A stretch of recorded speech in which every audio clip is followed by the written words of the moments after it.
ஓம் முருகா சரணம். வெற்றிவேல் முருகா சரணம். என் அன்பு பிள்ளை, உன் மேலே கோபத்தோடு தான் இந்த முருகன் இப்போது உன்கிட்ட பேச வந்தேன். நல்ல வேளை என்னை மேலும் கோபப்படுத்தாமல் என் உருவத்தை தொட்டு நான் சொல்வதை கேட்க வந்துவிட்டாய் அல்லவா? எப்போதுமே எல்லா உறவுகளையும் சமாளிக்க வேண்டிய அவசியம் உனக்கு இல்லை. ஏன்னா ஒரு அளவுக்கு தான் விட்டு கொடுத்து பொறுமையாக சகிச்சு போகிறதெல்லாம் நீயும் சரி சரி பாவம் பாவம் இருக்கட்டும் இருக்கட்டும்னு எல்லாரையும் பொறுத்து பொறுத்து போகிறதால, பொறுமையாக இருக்கிறதாலேயே இந்த உலகம் உன்னை மிகவும் மோசமாக நடத்துகிறதை நான் பார்க்குறேன். அதனால தான் பொறுத்தது போதும் பொங்கி எழுன்னு சொல்கிறதுக்காகவே இந்த முருகன் கொஞ்சம் கோபத்தோடு உன்னை தேடி வந்தேன். உன்னை கோபப்பட வேணான்னு நான் தான் சொன்னேன், பொறுமையாயிருன்னு நான் தான் சொன்னேன். ஏன்னா நீ கோபப்படும்போது நீ என்ன பேசுகிற என்ன செய்கிறன்னு தெரியாமல் உன் வார்த்தைகள் அம்புகளாக மாறி போயிடுது. ஆனால் அதுக்காக நீ கோபமே படக்கூடாதுன்னு நான் சொல்ல மாட்டேன். கோபங்கிறது மனசின் உள்ள ஆழத்திலிருந்து வராமல் சும்மா வெறும் வார்த்தைகளில் மட்டும் இருக்கும்படி பார்த்துக்கோ.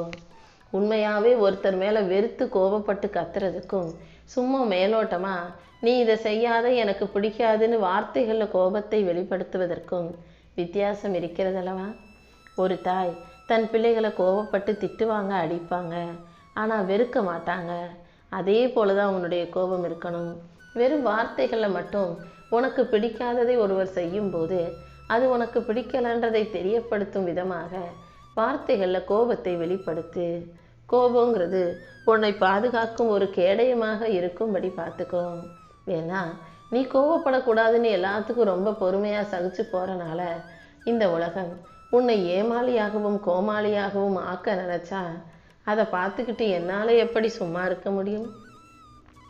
நீ கொஞ்சம் கவனமாக விழிப்புணர்வோடு இருந்துக்கிட்டு வார்த்தைகளை அளவாக பார்த்து பயன்படுத்தி உன் கோபத்தை மறுப்பாக வெளிப்படுத்தும் போது அது நிச்சயமாக நல்லபடியாகவே இருக்கும். மற்ற எல்லாத்தையும் இந்த முருகன் நான் பார்த்துக்கிறேன். இந்த உலகத்தில் உன் வாழ்க்கைக்கான சிறந்த விஷயங்கள் நடக்கணும்னா நீயும் சிறந்த தனித்துவமிக்க திறமையான ஆளாக இருக்கணும் அல்லவா? அதனால தான் சொல்கிறேன், உனக்கான செயல்களை சரியாக செஞ்சுக்கிட்டு உன் வாழ்க்கையில் வரக்கூடிய மாற்றங்களை எதிர்கொண்டு ஏற்றுக்கொண்டு வாழ பழகு. உன் மனநிலை எப்போதும் உயர்வானதாக இருக்கும்படி பார்த்துக்கோ. உன் பழக்க வழக்கங்களை மேம்படுத்திக்கோ. எல்லா விஷயங்களையும் நேர்மறையாக சிந்தனை செய். நம்பிக்கையோட உன் வளர்ச்சி பாதையில் நீ சீராக போகும்போது எல்லாமே உனக்கு நல்லபடியாக நடக்கும். உன்னை பற்றி அடுத்தவங்க என்ன நினைக்கிறாங்க என்ன சொல்கிறாங்கன்றதை நீ கண்டுக்கவோ காதில் வாங்கிக்கவோ வேண்டாம். உன் செயல்கள் உனக்கு சரின்னு பட்டுச்சுன்னா, உன் மனசாட்சிக்கு சரின்னு தோணுச்சுன்னா அதை எந்த தயக்கமும் இல்லாமல் நீ சரியாக செய்ய பழகு. உண்மைங்கிறது ஒரு அறுவை சிகிச்சை போலதான். உண்மை வலிச்சாலும் அது குணப்படுத்தும். பொய்யுங்கிறது வலி நிவாரணி போன்றது. ஒரு இடத்துல தலைவலியோ நெஞ்சு வலியோனா லேசாக ஒரு வலி நிவாரணியை தேய்ச்சினா கொஞ்ச நேரத்துக்கு அது நிவாரணம் கொடுக்கும். ஆனால் அது நிரந்தரமான பக்க விளைவுகளை கொண்டிருக்கும் அல்லவா? அதனால தான் அப்போதைக்கு உன்னை காப்பாற்றுற பொய் உனக்கு வேண்டாம். எப்போதுமே உன்னை காப்பாற்றக்கூடிய உண்மையை நீ உனக்குள்ளே வச்சுக்கிட்டு எல்லா இடங்களிலும் உண்மையை பேசக்கூடிய ஆளாக இயல்பாகவே நல்ல திறமைசாலியாக புத்திசாலியாக நடந்துக்கோன்னு சொல்கிறேன். எப்போதும் உணர்வுகளால் மட்டுமே நீ செயல்படாமல் புத்திசாலித்தனமாகவும் மூளையுள்ள பிள்ளையாகவும் அறிவுள்ள பிள்ளையாகவும் கூட நடந்து கொள்ள தயாராகு. உன் இதயத்தையும் உன் நல்ல மனசையும் புரிஞ்சுக்கிட்ட இந்த முருகன் உன் நல்ல மனசுக்கு ஏற்றாற் போல உனக்கான நல்ல வாழ்க்கையை அமைச்சு தரேன். தனிமையில் இருக்கணும்னு பயந்துக்கிட்டு உன்னை காயப்படுத்தும் ஒருவரையே நீ கூட வச்சுக்கிட்டு கஷ்டப்பட வேண்டிய அவசியம் இல்லை. நீ இப்படி பயப்படுறதால தானே அவர்கள் இஷ்டத்துக்கு உன்னை ஆட்டி படைக்க நினைக்கிறாங்க. எல்லார்கிட்டையும் அன்பாக பாசமாக இருக்கலாம், ஆனால் அது ஒரு அளவோடு இருப்பது தான் உனக்கு நல்லது. யார் உன்னை என்ன செஞ்சிட முடியுன்ற எண்ணத்தை மட்டும் நீ ஒருபோதும் வளர்த்துக்காதே. யாரும் என்னை எதுவும் சொல்ல முடியாது எதுவும் செய்ய முடியாதுன்னு நினச்சினா உனக்குள்ள ஒரு ஆணவமோ அகங்காரமோ வந்து அது உன்னை தவறான பாதையில் கொண்டு போகக்கூடும். அதனால் இந்த ஊர் உலகம் என்ன நினைக்குதுன்னு நீ யோசித்தாலும் கூட, யார் என்ன நினச்சாலும் எனக்கு கவலை இல்லை நினச்சாலும் கூட உனக்கு நீ சரியாக, உனக்கு நீ உண்மையாக உத்தமமாக ஒழுக்கமுள்ள வாழ்க்கையை வாழக்கூடிய பிள்ளையாக இருக்கணும். சரியான வழியில் செல்லும் போது எந்த துன்பமும் உன்னை எதுவும் செய்ய முடியாதல்லவா? உன்னை சுற்றி நடக்கிற விஷயங்களை எல்லாம் நல்லா கவனித்து உள்வாங்கிக்கோ. அதில் எது நல்லதோ அதை மட்டும் எடுத்துக்கிட்டு கெட்டதை எல்லாம் வெளியே விட்டுடு. இந்த உலகம் நீ அமைதியாக இருக்கிறியா, சண்டை போடுறியா, மனசுக்கு கவலையாக இருக்கிறியா, வருத்தத்தில் இருக்கியா, மகிழ்ச்சியாக இருக்கியான்னு எதையும் பார்க்காது. நீ ஜெயிச்சியா, முன்னேறினியா, நல்லா சந்தோஷமாக காசு பணம் வசதியாக வாழ்றியாங்கிறத மட்டும்தான் பார்க்கும். உன் வெளிப்புறத்தை மட்டும் கவனிக்கும் இந்த உலகம் உன் உள் மனசையும் உன் நடத்தையும் கவனிக்க போகிறதில்ல. அப்படி இருக்கும்போது உன்னை சரியாக புரிஞ்சுக்காத, உன்னை சரியாக பார்க்காத, உற்று நோக்காத இந்த மனிதர்களை பற்றி நீ யோசிக்க தேவையில்லை. உனக்கான நல்லதை உனக்காக நீ மட்டும்தானே செய்ய முடியும். உனக்கு பிடிச்சதை உனக்கான நல்லதை நீ செஞ்சுக்கிட்டே இரு. தவறு நீ செய்யலைனாலும் கூட பல சமயங்களில் நீ அடிக்கடி மன்னிப்பு கேட்குறத நான் பார்க்குறேன். மன்னிப்பு கேட்குறது நல்ல விஷயந்தான். ஆனால் நீ தப்பே செய்யாத போதும் அடுத்தவங்க மன ஆறுதலுக்காக, மன சாந்திக்காக நீ மன்னிப்பு கேட்டினா அது உனக்கான பக்க விளைவை ஏற்படுத்தும். அது உனக்கு நீயே கெடுதல் செஞ்சு உன்னை தரம் தாழ்த்தி கொள்ளும் விஷயன்றதை புரிஞ்சுக்கோ. நீ தப்பு செஞ்சால் மன்னிப்பு கேட்கலாம். தப்பே செய்யாமல் உன்னை மோசமாக நடத்தும் அவர்களிடம் மன்னிப்பு கேட்கக்கூடாது என் செல்வமே. எந்த விஷயமே இல்லாமல் சும்மாவே அடுத்தவங்களை பற்றி ஏதாவது பேசணும்னு உட்காந்து கதை பேசாத. விமர்சனங்களை எல்லாம் யார் உன்னை நோக்கி என்ன விமர்சனம் வச்சாலும் அதை ரொம்ப தனிப்பட்ட விதமாக எடுத்துக்கிட்டு தீவிரமாக யோசித்து உன்னை நீயே தாழ்வாக நினைப்பதோ மதிப்பு குறைவாக நினைக்கவோ வேண்டாம். எப்போதும் எந்த விஷயத்திலும் நீ உன்னையும் இன்னொருத்தரையும் ஒப்பிட்டு பார்க்கக்கூடாது. வாழ்க்கையில் ஒவ்வொருத்தருக்கும் ஒவ்வொரு விதமான வாழ்க்கையை நான் கொடுத்துருக்கேன், ஒவ்வொரு கேள்வித்தாளையும் கொடுத்துருக்கேன்னு உனக்கு சொல்லியிருக்கிறேன் அல்லவா? ஒவ்வொருவருடைய வாழ்க்கையும் அவரவர் கர்மாவுக்கு ஏற்றார் போல மாறும்.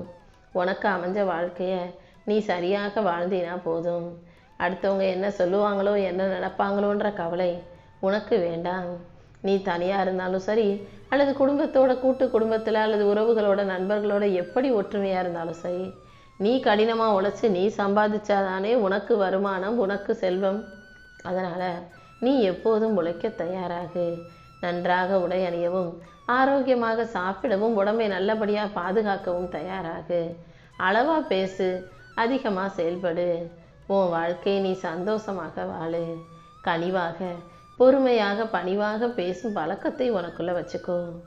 உன்னுடைய இலக்குகளை துரத்தி கொண்டு வெற்றியை அடைவதற்காக நீ ஓடும்போது கண்டிப்பாக நீ ஜெயிக்கிறதுக்கு இந்த முருகன் நானும் உனக்கு வழிகாட்டுவேன்.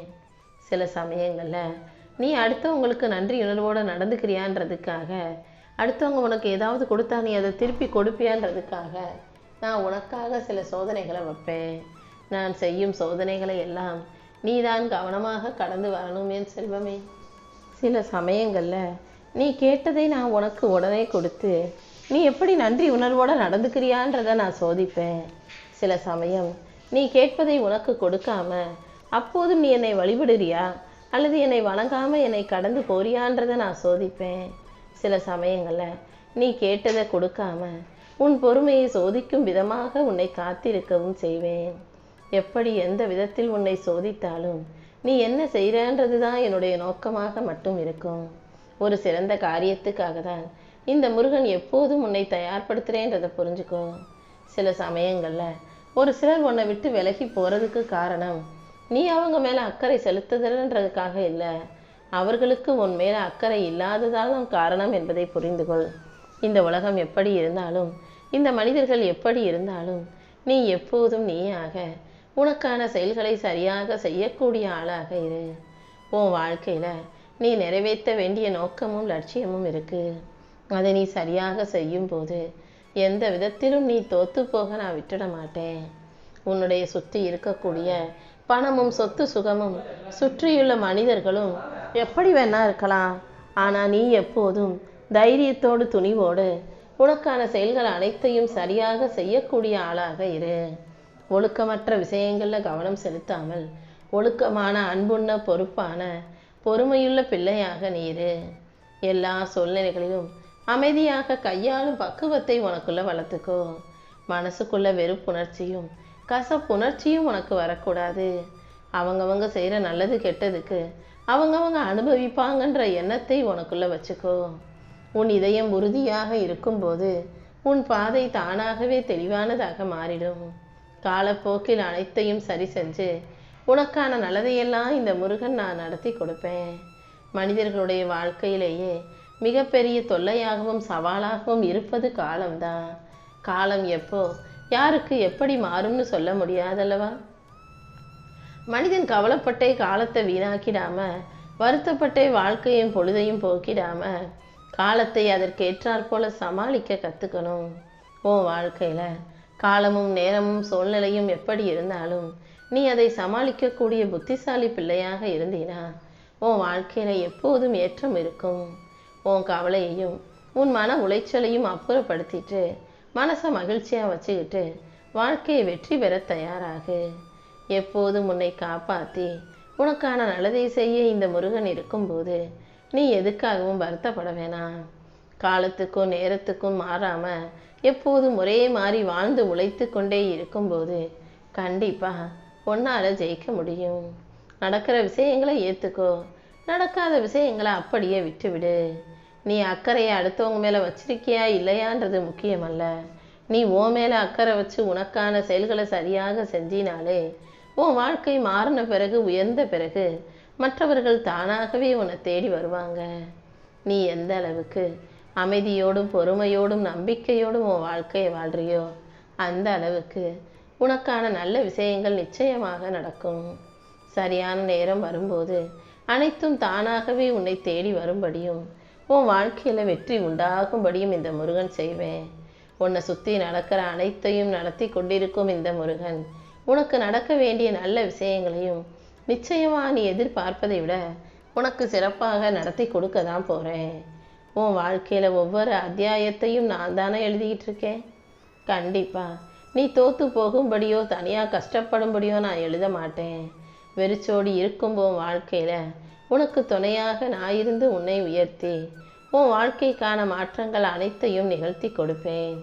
இனி எல்லா நாளும் உனக்கு நல்ல நாளாக இருக்கும்படி இந்த முருகன் நான் செய்ய போகிறேன்.